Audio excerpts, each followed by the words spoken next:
Hey everyone, back to my room. So that was actually pretty interesting. In the last video connected to this video, a short little glimpse of a video where it's like you can see Lake Sevan in between like wooden like seats.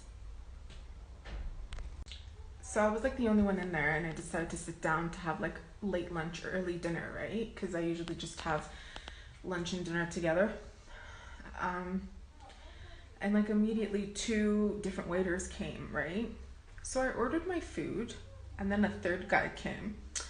So I ordered my food, and then I'm just waiting for the bill, and this one man comes and he's cleaning up the lady behind me because someone else came, my neighbor here, with her son. So she sat down, she ate, she got her receipt. No one came to ask me or give me my receipt, right? And another man came and he's cleaning the table and he's singing in Armenian about a love story. And he keeps singing louder and louder and louder. So he clearly sees my plate's like finished and I'm just waiting. And he's not coming up to me, he's not saying anything. And he just keeps raising his voice to sing. Okay, I'm back. So he just keeps raising his voice and singing this Armenian song about how beautiful and lovely the girl is sitting there, and I'm like, ew, but whatever, I'm just ignoring. Then he goes. So I'm waiting and I'm waiting. Literally half an hour to 40 minutes goes by. No one's coming and I have to pee.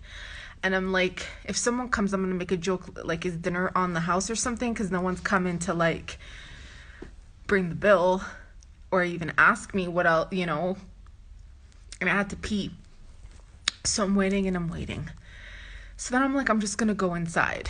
So I see this blonde guy who has been here like almost every day, and he has an ear set, this young blonde guy. And I go up to him and I'm like, okay, so here's the thing. I've been waiting about 40 minutes. And no one's coming to give me the bill or anything. So, and no one asked if I need anything else or if I, you know, something, or if I am going to pay the bill. So I said, I have to use the washroom really bad. Can you please bring me the bill with a cappuccino, please? I said, I ordered this, this, and this.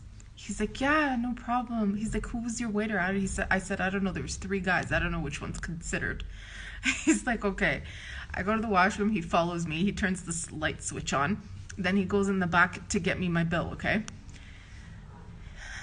So I come back out. He brings me my cappuccino, and then he just starts chit-chatting with me. And then he's like, oh, are you from Lebanon? And I'm like, no.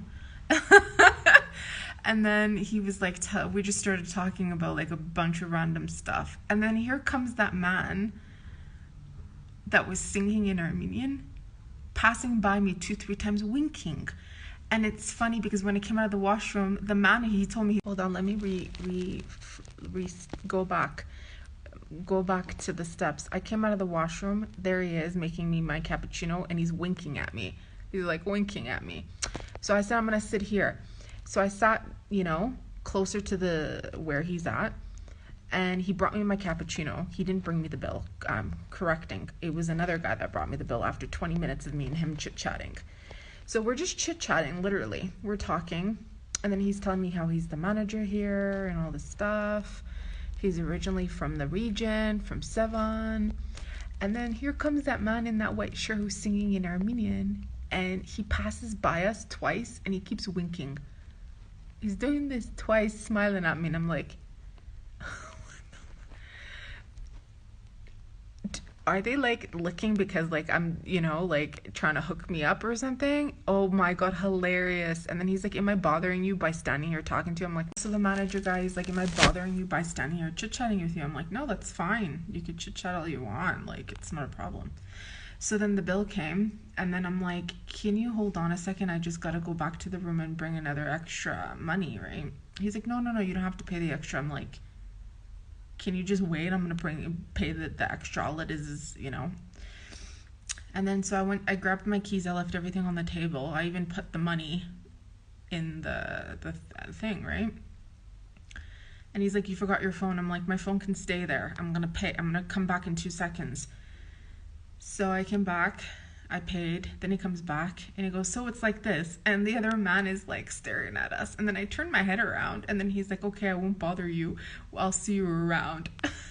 And I'm like, okay.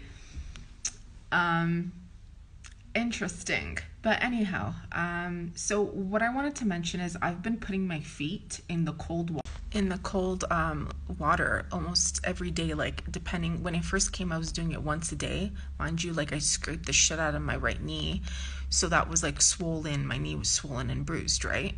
So because I hadn't seen a body of water in 5 years, you can imagine how much inflammation I had accumulated in my body. Plus, when I came here, I started smoking. I took up that bad habit. Then I quit. Mind you, both my legs before, they were both like, when there was an inflammation, they were both equally like the same. After I quit smoking, the right side of my leg was more swollen and inflamed. And no matter what I did, no matter how much detoxation, my right leg has been swollen. So I kid you not, the first like 2-3 days, this is why I ended up doing an additional day to stay longer here. This is the day I'm staying longer. The first several days I felt tingling. So the first 2-3 days, I felt tingling in my feet. And that's like the beginning stages of healing, because it means the energy is flowing. The blood is now flowing. You know, cold water, it's cold in there. You know what I'm saying? And it wasn't until today where I could feel my cells open up.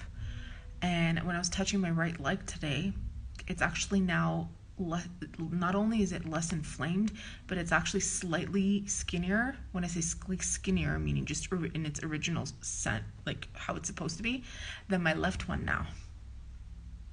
So you could imagine, and you could feel movement. You know, it's been said cold water not only allows your cells to flow and your blood to flow, like open your cells, like breathing better. Like I could feel like my blood circulate, my heart, everything, right? Oxygen going up, clearing. So what happens is the blood in your heart and the oxygen level, it starts to open up, the energy flows up better. So I was just like breathing well and I felt just amazing. So I decided to lay down a little bit and just feel like the oxygen go up from my feet up to my like crown. Just the whole circulation, and it's actually really good for the immune system as well. I used to take cold showers. I got to get back into that. I developed a habit of taking hot steaming showers, and I got to go back to its original sense. So what I was saying is, okay, energy healing is very important, right? Because it leads to physical manifestation. But I chose to kind of somewhat block my spirituality in 2019 and 2020 because of many other factors. Lots of factors. If you've been watching my videos, you'll know. And if you have been watching me for quite some time, I used to do a lot of angel magic, automatic writing with angels. And with that being said, I've always been an open portal for communication with angelic beings. Okay? And I knew the war was coming. I knew there was going to be a bomb in Lebanon. I knew shit was about to happen. Okay, I really, really knew. And I feel like I consciously blocked myself because I knew these things were going to happen. And I couldn't cope with the energetic level of what was about to happen to all those poor guys. Like 7,000 poor guys, young guys died. And that's only the minimum. We don't know the actual number. And like this guy, he was talking about the war too, right? So I didn't want to deal with it on an energetic spiritual level. I just kept eating chocolate and drinking Coke and smoking tobacco, which I hadn't done in years. I'm talking about Coca-Cola, not Coke, okay? So yeah, and I was doing that on a conscious level because I knew, because I'm very intuitive, even if I was eating all that toxic stuff to ground me, I needed to be very grounded.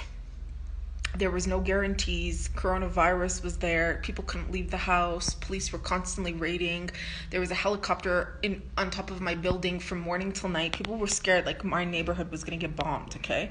Because I was sharing stories. of that helicopter and I'm zooming it in, you know?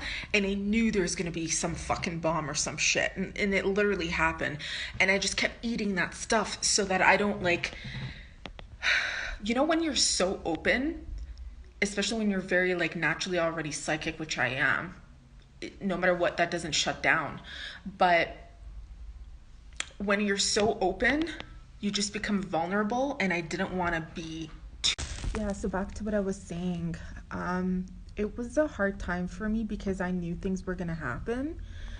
And what do? What can you do when you know you can't do anything? What do you do when you know that this was pre-planned? Even this young guy even said it was all pre-planned. You know what I'm saying? But you know, and you can't stop it. So that's when the inflammation built up in my body. And then I had turned my leg. I had turned my left ankle. So yeah, I did a lot of healing. I did a lot of cleansing. I went through a lot of anger.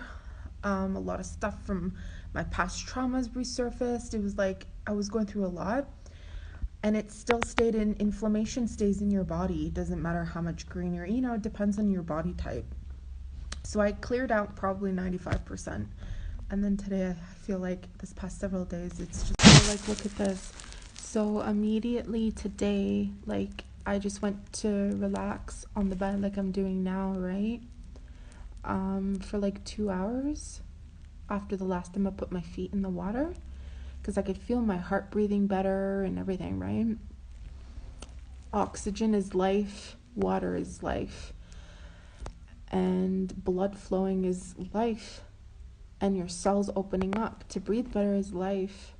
So all these downloads come to me like about my path, my purpose, my life, what's next, things from the past that I knew about what I'm supposed to do, but I just kept shutting down because of my environment and my life circumstances and what I had chosen to be part of in Gumri. That was shutting it all down, and I was like, I can't go from one extreme to another extreme. It's going to be, you know what I mean? I can't. So I just shut it all down. So all it opened up and it's showing me again.